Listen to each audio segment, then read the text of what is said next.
क्या आपको पता है कि हमें जम्हाई या उबासी क्यों आती है? जम्हाई लेने या उबासी का कारण सिर्फ नींद या थकान नहीं होता दोस्तों।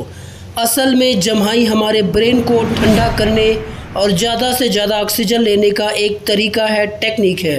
क्योंकि हम जब लगातार काम करते रहते हैं जिसके कारण ऑक्सीजन का लेवल कम हो जाता है और कार्बन डाइऑक्साइड का लेवल ज़्यादा हो जाता है, जिसके कारण हमें उबासी या जम्हाई आती है, ताकि अधिक से अधिक हमारे बॉडी में ऑक्सीजन का लेवल बढ़ जाए और हमारा दिमाग फ्रेश महसूस करे। क्या आपको पता था ये फैक्ट्स? ऐसे इंटरेस्टिंग फैक्ट के लिए हमारे चैनल को तुरंत सब्सक्राइब करें।